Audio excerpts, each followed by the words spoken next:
হ্যাঁ পক্ষে। আপনি কিসের পক্ষে? হ্যাঁ পক্ষে। আপনি কিসের পক্ষে? হ্যাঁ পক্ষে। হ্যাঁ পক্ষে কেন? কারণ 10 বছরের বেশি যদি একটা সরকার থাকে তাহলে সে স্বৈরাচার হয়ে ওঠে, আমরা আর স্বৈরাচারের শাসনের মধ্যে থাকতে চাই না, সেজন্য আমি গণভোটের হ্যাঁ পক্ষে। আগামী জাতীয় নির্বাচনে একই দিনে গণভোট, গণভোটে আপনি কিসের পক্ষে? হার পক্ষে নাকি নার পক্ষে? হার পক্ষে। হার পক্ষে কেন? কারণ হার পক্ষে হলে দেশের সংস্কার হবে, তাই আমি হার পক্ষে। কিসের পক্ষে? হ্যাঁ পক্ষে। হ্যাঁ পক্ষে কেন? গণভোটে হ্যাঁ পক্ষে কারণ আগামী দিনে জনগণ তাদের ব্যক্তিগত মত প্রকাশের স্বাধীনতা রয়েছে, তাই আমি গণভোটকে হ্যাঁ বলছি। আমি জাতীয় নির্বাচনে একই দিনে গণভোট, গণভোটে আপনি কিসের পক্ষে? হার পক্ষে নাকি নার পক্ষে? হার পক্ষে। হার পক্ষে কেন?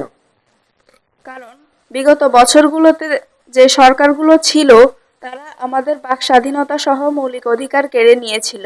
আমরা যদি গণভোটে হার পক্ষে থাকি তাহলে আমরা বাক স্বাধীনতা এবং মৌলিক অধিকার সমূহ ফিরে পাবো এবং আমাদের মত প্রকাশের সুযোগ পাবো।